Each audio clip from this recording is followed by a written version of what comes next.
नमस्ते नमस्कार साथियों। विगत वर्षों में आयोजित एनटीपीसी में जो जीएस की क्वेश्चंस हैं उन सबों का आज हम लोग डिस्कस करेंगे। क्या चलिए स्टार्ट करते हैं। पहला क्वेश्चन है, टैली में बनाए गए लेजर को हटाने के लिए कीबोर्ड कमांड क्या है? Alt plus D. तो अल्ट प्लस डी है, याद रखिएगा। टैली में बनाए गए लेजर को हटाने के लिए कीबोर्ड कमांड क्या है? अल्ट प्लस डी है। चलिए नेक्स्ट क्वेश्चन, प्रथम पंचवर्षीय योजना का मुख्य फोकस क्या था? कृषि। तो कृषि था। अच्छा, प्रथम पंचवर्षीय योजना का कार्यकाल कब से कब तक था? 1951 से 1956। हाँ, 1951 से 1956। और द्वितीय पंचवर्षीय योजना का क्या था? उसका मुख्य फोकस उद्योग था। और प्रथम पंचवर्षीय योजना का कौन सा मॉडल था? ये हेरोड-डोमर मॉडल। चलिए, भारत ने पहली बार किस वर्ष ओलंपिक खेलों में भाग लिया था? 1900 ईस्वी। हाँ, 1900 ईस्वी में। तो भारत ने पहली बार 1900 में ओलंपिक खेलों में भाग लिया था। और आधुनिक ओलंपिक खेलों की शुरुआत कब हुई थी? 1896 में ग्रीस के एथेंस में हुई थी। क्लियर है? क्लियर। चलिए, अब नेक्स्ट क्वेश्चन है, नव क्लेबारा उत्सव किस राज्य से संबंधित है? उड़ीसा से। अच्छा, सागा दावा किस राज्य से संबंधित है? सिक्किम से। बिहू कहाँ से है? असम से है। बिल्कुल। अब है नेक्स्ट क्वेश्चन कि भारतीय संविधान में पहला संशोधन किस वर्ष किया गया था? 1951 ईस्वी में कौन अनुसूची जोड़ी गई थी? नौवीं अनुसूची जोड़ी गई थी। अच्छा, नौवीं अनुसूची किससे संबंधित है? पंचायत से। नहीं, भूमि सुधार से संबंधित है। और 10वीं अनुसूची क्यों? 10वीं दल बदल 1985 में। 1985 में राजीव गांधी। और 11वीं अनुसूची? 11वीं पंचायत से है। 11वीं अनुसूची पंचायत से। 12वीं अनुसूची नगर पालिका से। टोटल कितने अनुसूची है? 12 अनुसूची है। और मूल संविधान में कितने अनुसूची थे? 8 अनुसूची थे। 4 अनुसूची को बाद में संविधान संशोधन के बाद जोड़ा गया। मानव शरीर का पीएच स्तर कहाँ से कहाँ तक होता है? उसका 7.3 से 7.4। हाँ, ये बिल्कुल। मानव शरीर का पीएच स्तर 7.3 से 7.4 तक होता है। Clear? Yes. Hindustan Republican association की स्थापना कब हुई थी? 1924 ईस्वी में। हाँ, बिल्कुल। सचिंद्रनाथ सयाल ने शायद की थी। हाँ, 1924 ईस्वी में हिंदुस्तान रिपब्लिकन एसोसिएशन का गठन किया गया था। गठन के समय राम प्रसाद बिस्मिल और सचिंद्रनाथ सन्याल ने किया था। और इसके अन्य नेता भी थे, है ना? और इसके अन्य नेता भी कौन कौन थे? तो चंद्रशेखर आजाद थे, बिस्मिल्लाह खान होंगे, अशफाकुल्लाह खान थे, अशफाकुल्लाह खान थे, रोशन सिंह थे और ठाकुर रोशन सिंह थे, राजेंद्र लाहिड़ी थे। अच्छा, क्वेश्चन है, WTO का मुख्यालय कहाँ है? स्विट्जरलैंड की जिनेवा में। और WTO के संगठन में कितने देश है? 164।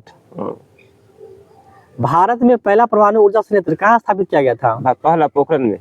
नहीं, परमाणु ऊर्जा संयंत्र है तारापुर, महाराष्ट्र में। हाँ। और तारापुर ऊर्जा संयंत्र को अमेरिका के सहयोग से बनाया गया था। हाँ। बिल्कुल। और जवाहरलाल नेहरू के द्वारा इसको क्या किया गया था? उद्घाटन किया गया होगा। जवाहरलाल नेहरू के द्वारा इसको पेश किया गया है ना। और इसको 1964 में बनाया गया है ना। अच्छा, 1964 नेहरू तो मर गए होंगे तो। नहीं, जवाहरलाल नेहरू नहीं थे। वही नहीं थे। मतलब इसको 1964 में तारापुर परमाणु ऊर्जा के निर्माण संयुक्त राज्य अमेरिका के सहयोग से किया गया था। ये तारापुर कहाँ है? महाराष्ट्र में। अच्छा, कल्पक्कम जो है ना, कल्पक्कम क्या है? तो भारत में स्वदेशी पहला पूरी तरह स्वदेशी रूप से निर्मित कौन है? कल्पक्कम परमाणु ऊर्जा संयंत्र है। खगरापड़ा कहाँ है? गुजरात में स्थित है। और क्या कहाँ है? कर्नाटक में है। प्रसिद्ध हिंदी उपन्यास तमस किसने लिखा है?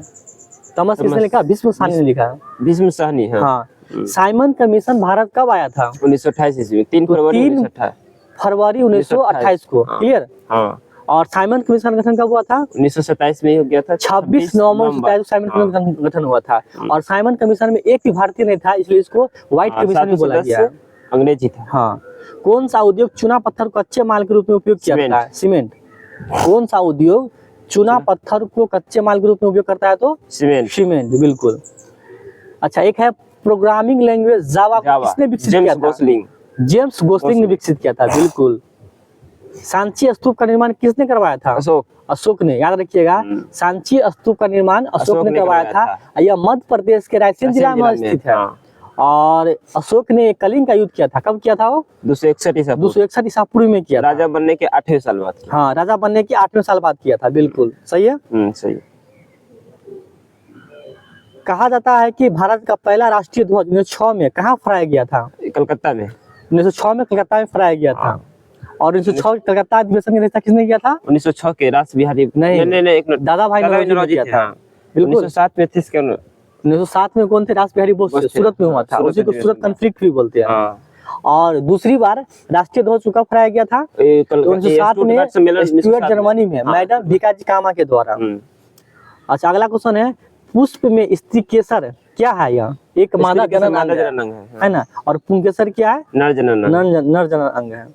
अच्छा, इनसेट 1B चालू कब किया गया था? तो इनसेट 1B एक प्रकार से क्या उपग्रह है, सैटेलाइट है। और इसको 1983 में शुरू किया गया। कब किया गया? 1983 में शुरू किया गया।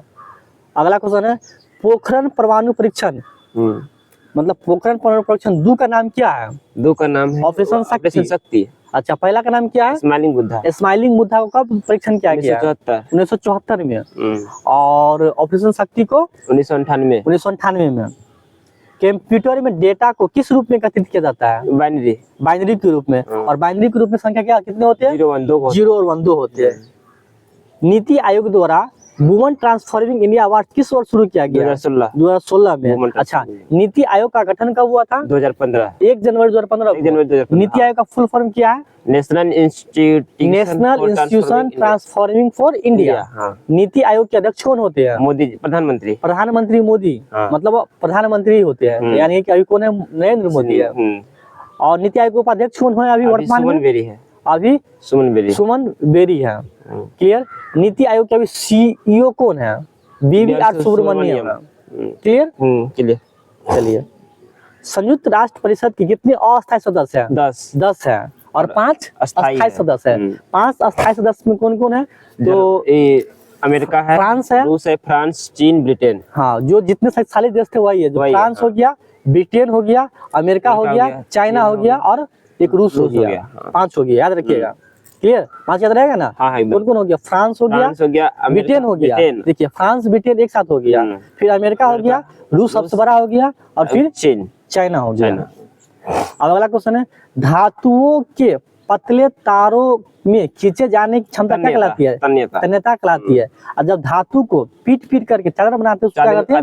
आघात वर्धनीयता कहते हैं। और सबसे ज्यादा धातु में कौन तन्यता किसमें होता है? चांदी में तन्यता ज्यादा होता है। बिल्कुल। राजा रवि वर्मा क्या थे? एक चित्रकार थे। राजा रवि, एक पेंटिंग्स थे। राजा रवि वर्मा कौन थे? राजा रवि वर्मा पेंटिंग्स थे।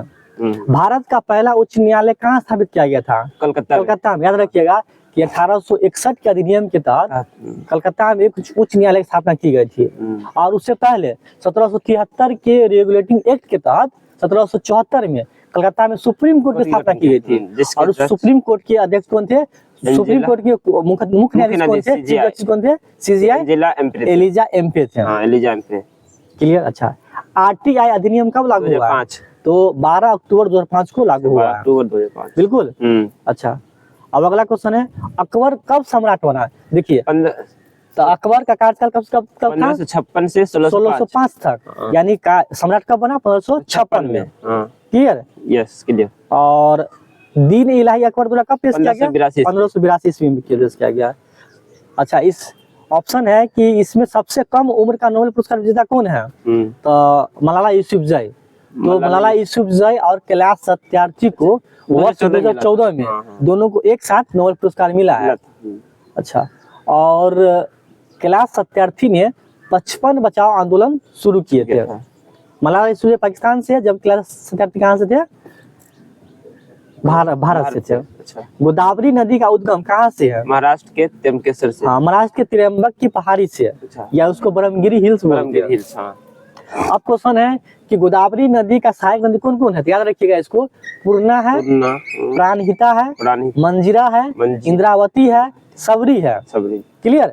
और गोदावरी नदी प्रायद्वीपीय भारत की सबसे लंबी नदी है, यानी सबसे बड़ी नदी है। वही गंगा के बाद पूरे भारत की दूसरी सबसे बड़ी लंबी नदी है। क्लियर है। और इसकी लंबाई 1500 किलोमीटर। कितना है? 1500 किलोमीटर। गंगा की लंबाई कितनी है? 2525 किलोमीटर है। और इसकी लंबाई और इसके क्षेत्रफल के कारण इसे दक्षिण गंगा के नाम से जाना जाता है।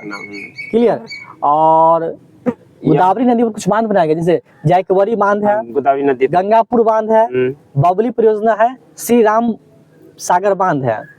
और गोदावरी नदी कहाँ गिर जाती है? बंगाल की खाड़ी में। बंगाल की खाड़ी में गिर जाती है। क्लियर? अच्छा, गांधी सागर बांध किस राज्य में बनाया गया है?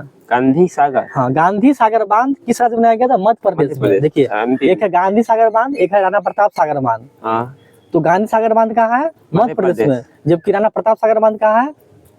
राजस्थान में। अच्छा, राणा प्रताप सागर राजस्थान में। हाँ, दो चंबल नदी पर बनाया गया। अच्छा, ठीक है। 1857 के विद्रोह को अंग्रेजों ने कब पूरी तरह दबा दिया गया? 1859 ईस्वी। देखिए, तो 1857 का जो विद्रोह हुआ था ना, वो जब 1857 का विद्रोह हुआ तो पूरी तरीके से बगावत छिड़ गया था, है ना। जो ईस्ट इंडिया कंपनी शासन था वो 1858 के अधिनियम के तहत समाप्त कर दिया गया और ब्रिटेन के महारानी के पास उसका अधिकार चला गया और 1859 में पूरी तरह से दबा दिया गया। चलिए, URL का अर्थ क्या है? Uniform resource locator. Uniform resource locator. Sardar Sarovar बांध किस नदी पर बनाया गया? नर्मदा नदी पर बनाया गया है। और नर्मदा नदी को मध्य प्रदेश की जीवन रेखा नदी भी कहा जाता है ना। और भारत को दो भागों में बांटती भी है। और भारत को नर्मदा नदी नहीं, नर्मदा नदी एक भ्रंश घाटी से बहती है। अच्छा। तो विंध्यन और सतपुरा से। मतलब नर्मदा नदी जो है ना, वो भ्रंश घाटी रिफ्ट वैली से बहती है। कौन दो रिफ्ट वैली के बीच में है? तो एक है विंध्य पर्वतमाला और एक सतपुरा पर्वतमाला, है ना। चलिए, अब आगे। भारत का सबसे बड़ा बॉक्साइट उत्पादक राज्य कौन है? उड़ीसा। हाँ, भारत का सबसे बड़ा बॉक्साइट उत्पादक राज्य कौन है? उड़ीसा है। अच्छा, तो एल्युमिनियम का अयस्क कौन है? बॉक्साइट है। और कालाहांडी जो है, कालाहांडी के खाने कहाँ है? उड़ीसा में। उड़ीसा में बॉक्साइट के लिए फेमस है। बिल्कुल। हेपेटाइटिस ए का कारण क्या है? विषाणु वायरस हेपेटाइटिस बी का कारण, हेपेटाइटिस से। अच्छा, टीबी किस कारण होता है? बैक्टीरिया के कारण, जीवाणु के कारण। कौन जीवाणु है? तो mycobacterium tuberculosis. Mycobacterium tuberculosis. Pneumonia किससे होता है? तो यह बैक्टीरिया से होता है। ठीक है, निमोनिया। हैजा भी बैक्टीरिया से। एंथ्रेक्स भी बैक्टीरिया से। हाँ, टिटनेस भी बैक्टीरिया से होता है, जीवाणु। मानव शरीर का कौन सा अंग पीत रस का उत्पादन करता है? यकृत। अच्छा, मानव शरीर में पीत रस का उत्पादन यकृत करता है, लीवर करता है। और जमा कहाँ होता है? पित्ताशय में। तो 40 क्वेश्चन था, ये पहला सेट खत्म हो गया। अब कल से हम लोग कोशिश करेंगे 2-2 सेट देने के लिए, ठीक ना। तो आप लोग इसको अधिक से अधिक शेयर कीजिए, लाइक सब्सक्राइब कीजिए। और जिन रेलवे भाई जो मतलब कि रेलवे की तैयारी कर रहे हैं भाइयों, उनके लिए एक रामबाण सिद्ध होगा, क्योंकि आप सुनिए आपको याद हो जाएगा, है ना। अपना रिवीजन को और बूस्ट कीजिए। चलिए, जय हिंद साथियों। जय हिंद।